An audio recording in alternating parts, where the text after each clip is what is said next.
Alison Hewson is an Irish activist and businesswoman.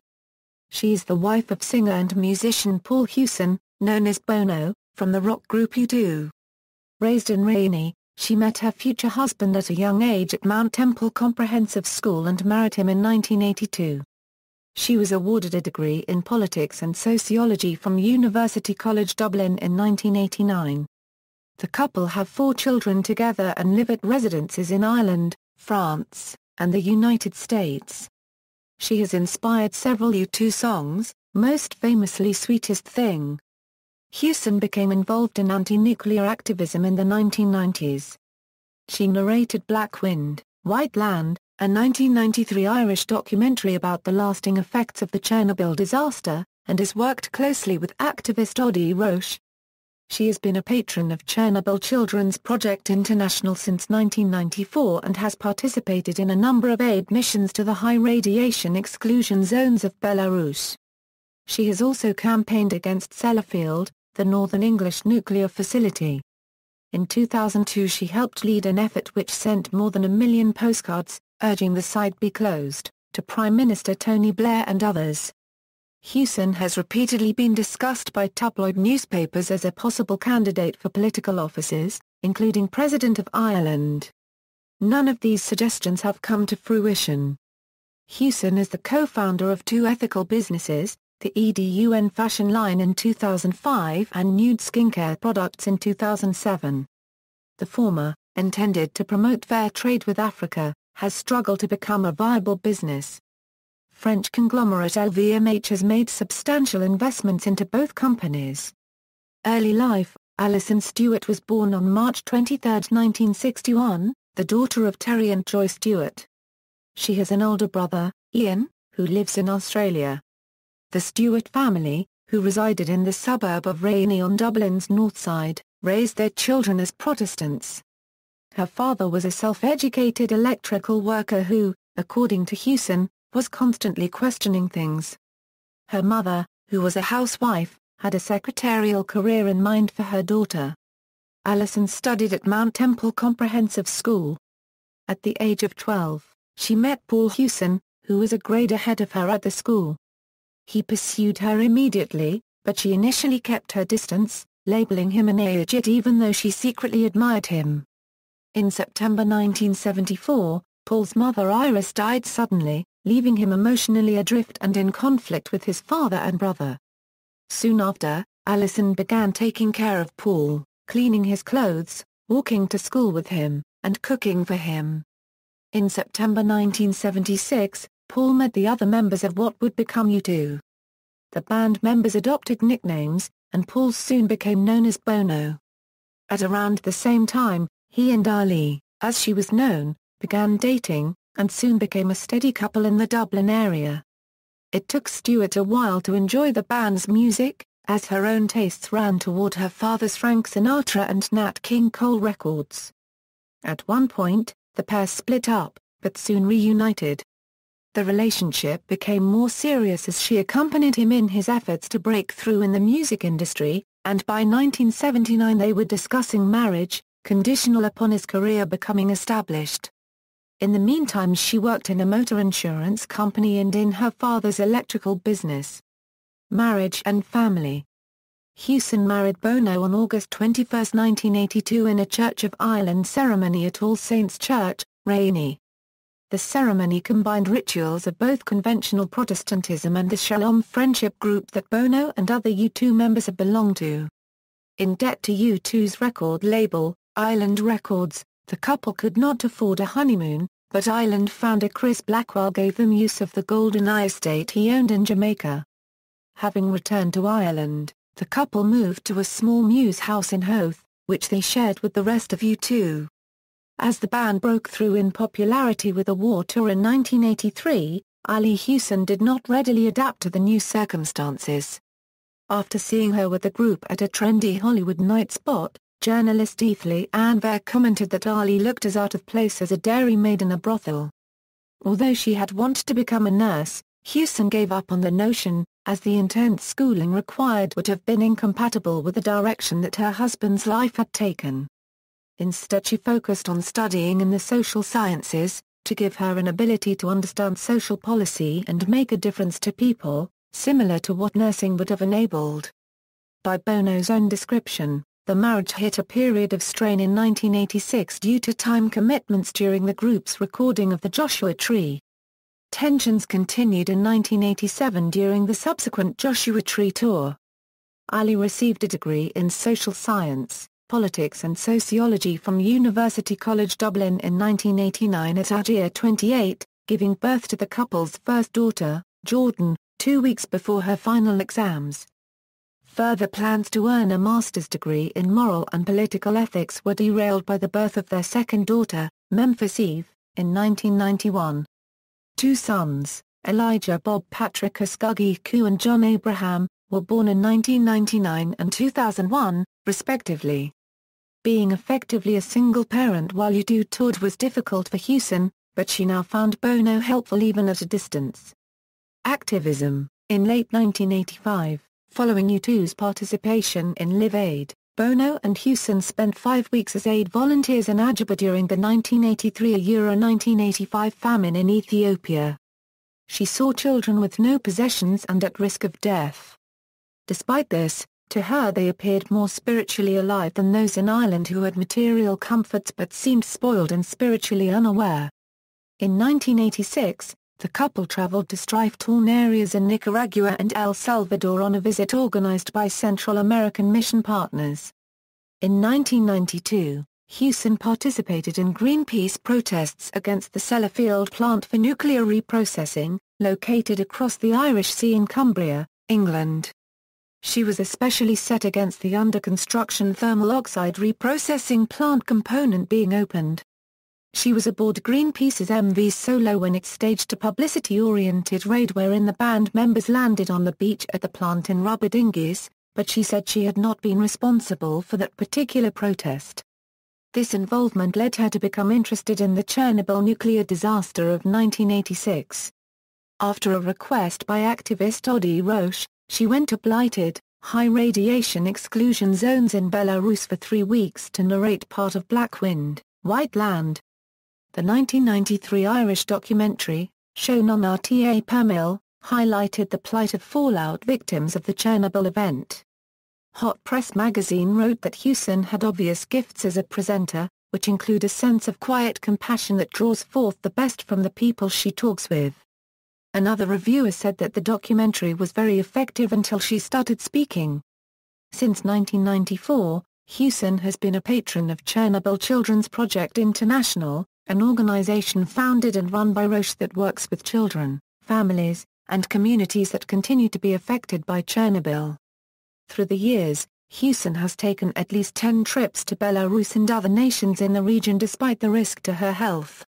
She has organized overland aid convoys and sometimes driven ambulances filled with medical supplies herself. In one case she had to retreat quickly when a fire spread in a village a few miles from Chernobyl. Hewson has made sure her own children met those from Chernobyl with birth deformities and other illnesses, so that they would have a broader appreciation of the world and what to be thankful for. She has said that fundraising for those affected is very difficult, given that many people believe the problems of Chernobyl are all in the past. She was aware from the outset that her circumstances would make her vulnerable to ladies who lunch-style remarks, but said, "People who criticize these women are probably giving in to cynicism, and I think if you get cynical about life, you lose the real meaning of it."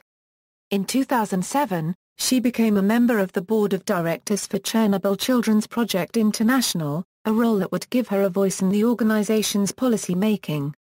In 2009, she staged a public upsell of the 17-story Elysian Tower in Cork to raise funds for the organization.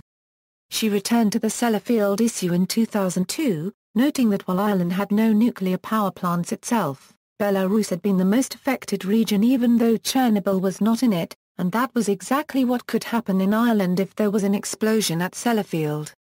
In addition, she feared the ongoing low-level emissions from Sellafield. "I started to wonder how safe it was for children to play on the beach or to swim in the sea or even to eat fish." In the aftermath of the 11 September 2001 attacks, she also viewed the plant as vulnerable to terrorists. In April 2002, Hewson was one of the leaders of an effort which delivered over 1 million postcards demanding that the facility be shut down. Recipients included British Prime Minister Tony Blair, Prince Charles, and Norman Askew, head of British Nuclear Fuels Limited. She personally delivered a giant postcard to Blair at 10 Downing Street. The Shut Sellafield campaign had its postcards stocked in Superkin and Dunnes Stores supermarkets, and Hewson publicly engaged Tesco when they refused to do the same. The campaign was backed by celebrities, including Ronan Keating and Samantha Mumba, and Hewson made many newspaper and radio appearances on its behalf. It was the first prolonged exposure Hewson had to the public eye, after 2 decades of mostly being focused upon maintaining her privacy. Her continued activism also meant that she too would not always be around for the couple's children. As the postcard effort was reaching its peak, tabloid newspapers speculated that the Labour Party wanted to put Hewson up for the Irish presidential election of 2004, with the Daily Mirror quoting an unnamed party insider as saying, "She's a mother of 4 but she has always had world issues at heart and she'd make the perfect candidate." Hewson stated that she had not been approached, and that it's not a serious proposition. "It would obviously be a huge honor if I was asked to take on such a huge task, but for one thing I'm not sure I'm qualified, and for another I've got 4 small kids to bring up first." She also expressed contentment with incumbent President Mary McAleese staying for another term. She jokingly added that she could not see Bono agreeing to live in a smaller house. Hewson received a media mention 2 years later as a possible Social Democratic and Labour Party candidate in the 2004 European Parliament elections after John Hume had stood down. The notion of her running for Irish president came up again in 2008 in conjunction with the 2011 election. Columnist Fiona Looney wrote in the Daily Mail that while she is certainly a decent and smart woman, the position was better held by someone with a stronger background and more diplomatic experience. Hewson demurred once more, saying she did not speak the Irish language well enough, this time adding humorously that she could not see her husband being willing to walk behind her at events. The candidate that Labour did put up, Michael D. Higgins, won the post. Notwithstanding this speculation, Hewson generally shies away from political comments in the media. Hewson has long advocated for a children's museum for Ireland, inspired by a positive experience her daughters had at the Dallas Children's Museum in the mid-1990s. In 2003, plans were announced to build the so-called Exploration Station as part of an overall $500 million Houston Gate development project near the Dublin-Houston railway station. The children-oriented science centre was to be owned by the Irish Children's Museum Charitable Trust, with Hewson as a prominent member of the museum. Hewson said, "Seeing as we're nearly the last European country on it, we can learn from children's museums already up and running and expand on them." However, over the next few years the Science Centre faced significant cost overruns in the planning stages and a possible European Commission investigation into how the Office of Public Works had handled the awarding of the contract for it. The effects of the financial crisis of 2007–2008 then put a halt to the entire Houston Gate project. As of November 2012, there were no signs that the Houston Gate or Science Center projects would be revived. Business career: in 2005, Hewson, Bono and designer Rogan Gregory co-founded the EDUN fashion label. It was intended to help bring about positive change in Africa through a fair trade-based relationship rather than by direct aid. Another aim of the label was to set an ethical example in an industry they felt had long exploited child labor. She said they wanted to show that you can make a for-profit business where everybody in the chain is treated well. Hewson had not been particularly interested in fashion prior to this undertaking. Hewson emphasized that EDUN would have to be profitable to be considered a success, but in this it struggled. She later admitted that the couple were naive about what it takes to make a successful fashion enterprise. EDUN encountered problems with both quality of goods and delivery times from their African suppliers, and most of the stores originally carrying the line dropped it. It lost a $9.7 million in 2007 and a $12.8 million in 2008, suffering along with the rest of the apparel sector from the credit crisis of 2008. After the couple had put $20 million of their own funds into the venture, they sold 49% of it to French conglomerate LVMH in 2009. The relaunched Adun featured Sharon Wochhob as its new chief designer. By 2010, the company had outsourced much of the manufacturing for its new fashion line to China, generating some negative reactions, while simpler garments were still African-made. Hewson said that business realities compelled this action, but that she hoped more work could be done in Africa in the future. Hewson devoted a large amount of time to Adun, saying in 2011, "I think, the fashion industry is the toughest business there is, and that despite the obstacles and struggles, you just keep going." The proposition remained difficult, however, and Adun lost a $6.8 million in 2011 and a $5.9 million in 2012. The Hewsons said the company was in an investment phase and they were satisfied with the 5-year strategic business plan underway. Hewson is also co-founder, along with Brian Meehan, of Nude Skincare, a luxury, natural skincare company. Established in 2007, the venture sought to combine ethical principles and environmentally friendly, yet chic, packaging, with a high-performance product based on probiotics and omega oils. In 2009, Hewson brought legal action in England against Stella McCartney for bringing out Stella Nude, a new eau de toilette version of the Stella perfume, saying that it amounted to copyright infringement of her own nude skincare. Hewson lost in the High Court when Mr. Justice Floyd ruled against her. In February 2011, LVMH purchased 70% of Nude Skincare. The following year, Hewson said that being part of a much larger corporation gave them research and development resources that they previously lacked and a more focused approach to marketing. She added, "It took us much longer to get here than we anticipated. But we still have very big ambitions for the brand to go much farther." Hewson herself has pale skin and very dark hair, wears little jewelry, and has eschewed cosmetic surgery. The Evening Standard described Hewson's style as the antithesis of bling, and columnist Amanda Brunker wrote that at age 50 her attractive appearance seems to defy all the odds given her hectic lifestyle. Hewson and U2.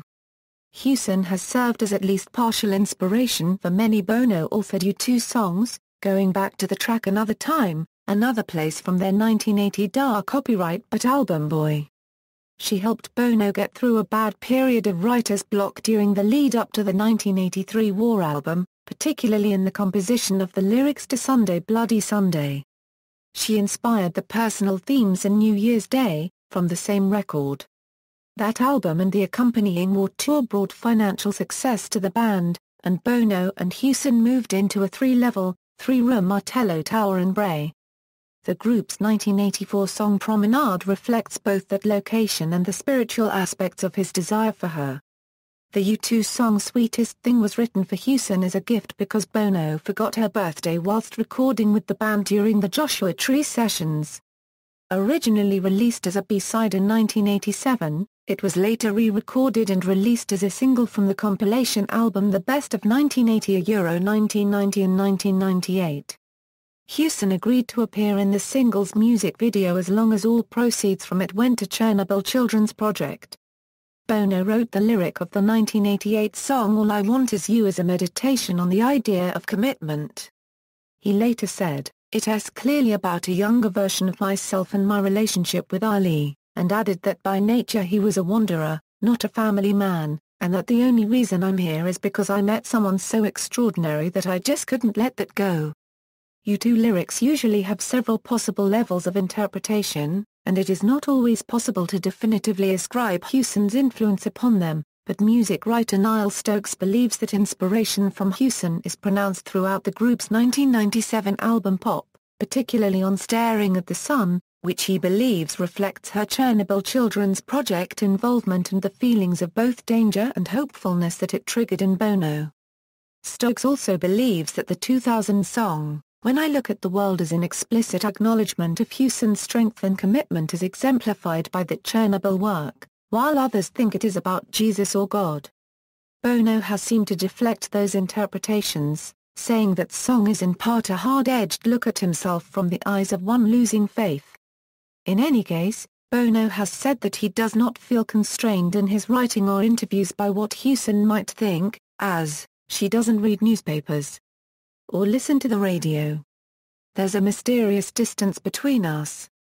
Not known for being musical herself, Hewson did perform Lady Gaga's Telephone, as a duet with her husband, to serenade their daughter Eve at her 21st birthday celebration in a club at Las Vegas in 2012.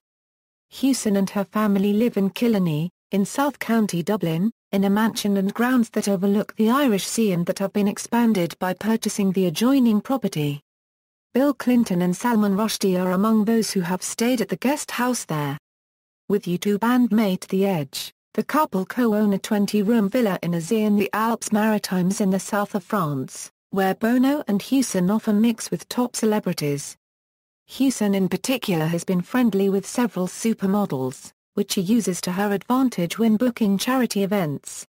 Bono and Hewson also own a $14.5 million penthouse apartment at the San Remo on the Upper West Side of Manhattan, which they purchased from Steve Jobs.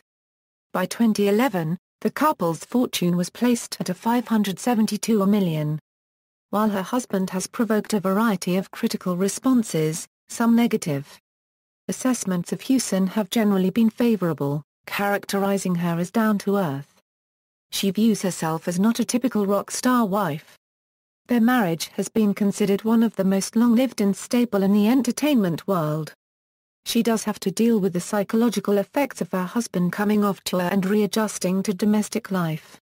After the extended 1992 Euro 1993 Zoo TV tour, full of sensory overloads and alternate stage persona for Bono, the couple began a practice of hosting Sunday lunches at home, to establish a sense of regular, ordinary activities. The family became fixtures at Sunday services in Killiney as well, with a bond of Christianity still existing between the couple. She has stated, "I've no desire to be a star," seeing the effect intense public attention has had on both her husband and on Audie Roche. While she dislikes being referred to as Bono's wife, she has said, "I really don't have a big problem with my own identity, because I am a very private person, so I've always let Bono take the brunt of anything that was coming along. He is happy to do that. I am quite happy to make my own way around things." Awards and honors. The Cranberries' 2001 song Time Is Ticking Out was inspired by Hewson's work with Chernobyl Children's Project.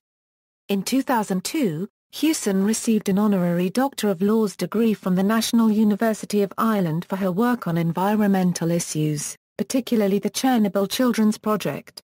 Bono and Ali Hewson were given the Council of Fashion Designers of America Board of Directors Special Tribute Award in 2007 for their humanitarian work via the Adun clothing line. Hewson was also voted Sexiest Celebrity Other Half in a 2008 poll by Entertainment EA. Notes. References. Bibliography, Dunphy, Eamon. Unforgettable Fire, The Story of U2. New York, Warner Books. ISBN 0-446-51459-4. Flanagan, Bill. U2, At the End of the World. New York, Della Corte Press. ISBN 0-385-31154-0. Jobling, John. U2, The Definitive Biography. New York, Thomas Dunne Books. ISBN 1-250-02789-6. Kutnikoff, David. Bono, A Biography. Santa Barbara, California, ABC Clio. ISBN 0-313-35509-6. Stokes, Niall. Into the Heart, The Stories Behind Every U2 Song. New York, Thunder's Mouth Press. ISBN 1-56025-765-2. U2. McCormick, Neil. U2 by U2. London, HarperCollins. ISBN 1-56025-765-2. External links, Ali Hewson at the Internet Movie Database.